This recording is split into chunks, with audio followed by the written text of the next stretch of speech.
Welcome to One-on-One. Today, our Gail McCabe talks to Lieutenant General Thomas Metz, the director of the Joint Improvised Explosive Device Defeat Organization. Listen in. General Metz, thank you for joining us. I appreciate your time. Your current position has you working very intimately with IEDs. What are the challenges? First of all, I wouldn't say that it's a new challenge in warfare. Mankind has been ambushing mankind for thousands of years. We added gunpowder to it. It made it more lethal. The use of the IED is a very, very lethal ambush. But because of its lethality and because of its intent by the enemy, which is a strategic intent, it makes it a whole different form of warfare and weapon system used by the enemy. But you've had successes. We have had some successes. When I was a Corps commander in Iraq, most of the IEDs were initiated with some kind of radio control device. By employing a multitude of jammers, we've been able to force the enemy off of using radios, cell phones, electromagnetic initiators. But you still have challenges? Absolutely. Because the enemy's got the option to go in more sophisticated or less sophisticated. So as he got sophisticated and we beat him with jammers, instead of going more sophisticated, he decided to go less sophisticated, which creates probably a more complex technological problem. The human eye and the brain are still the best sensors and computers on the battlefield, so it's training soldiers to see those kind of anomalies in their environment is probably one of the best ways to defeat the IED. Is it helpful to have your organization set up in a joint arena? I think it must be joint because we fight in a joint way. If a Marine unit and an Army unit are going to have a common boundary, that boundary is not recognized by the electromagnetic spectrum in the case of jammers, so they better have compatible and interoperable jammers. If the Air Force is going to fly a jamming mission, it needs to be compatible with the ground force, and so the solutions have to be joint in today's warfare. Are we there? We are continuing to work it. There are still service programs that would tend to be more service-oriented, and that's part of my job. And if you look at the DoD directive, it says that I am to lead, advocate, and focus all of DoD's efforts. You're here today talking to a joint warfighting audience. What do you want them to hear? What do you want them to take away? First thing I want them to take away is that the IED is a strategic weapon and not a tactical weapon. It's a strategic weapon that the enemy wants to use to erode our will to fight this war. So it must be defeated.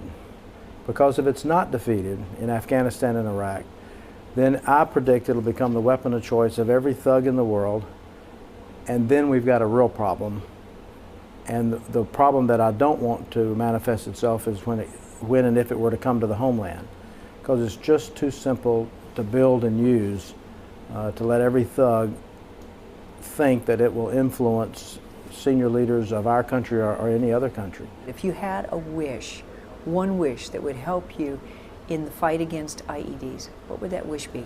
I think it would be a tool that would allow us to control the blasting cap, which is probably the center component of most IEDs. If you could make it inert in some way or cause it to go off when you wanted it to go off, that would be a technology that would really be a turning point, a tipping point, a killer application that would be very valuable. And we're working on that, and we're getting pretty close. A lot of the conversation focuses on the human dimension. How does that factor into your business? The major way we incorporate the human factor is in training the force, not only to use the wherewithal we've given them to either find the IED or defeat the device, but to protect themselves. So I think we can get a huge dividend out of the training regiments that we employ prior to deployment. Working with IEDs, it's got to be frustrating sometimes, not being able to just shut it down. I mean, we are the world's most modern military. We're focused on protecting soldiers, defeating the device, fighting a very complex multiple networks in Afghanistan and Iraq who have links far beyond Afghanistan and Iraq, and constantly training the force to go into the theater to protect itself from the weapon system that's going to kill 60% of the soldiers and Marines. So, very complex issue. frustrating sometimes, yes, but I am absolutely confident that the innovative, the initiatives, the ingenious folks of America will solve this problem. Sir, our audience is military, is also the American public. What message, what would you have them know about our fight against IEDs? Again, it's that the IED is a strategic weapon. And I say the following very cautiously because I put the colors of the nation in the next of kin's hands, and that is the ultimate sacrifice. So the loss of any soldier, sailor, airman, or Marine is indeed the ultimate sacrifice. The fact of the matter is, for a nation of 300 million people, losing a soldier a day is about the rate, is not going to beat us tactically.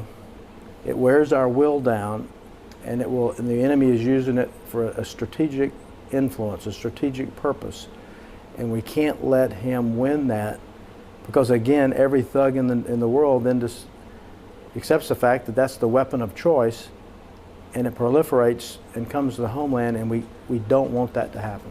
General Metz, thank you again for your time. I appreciate it. You've been listening to a one-on-one with Lieutenant General Thomas Metz.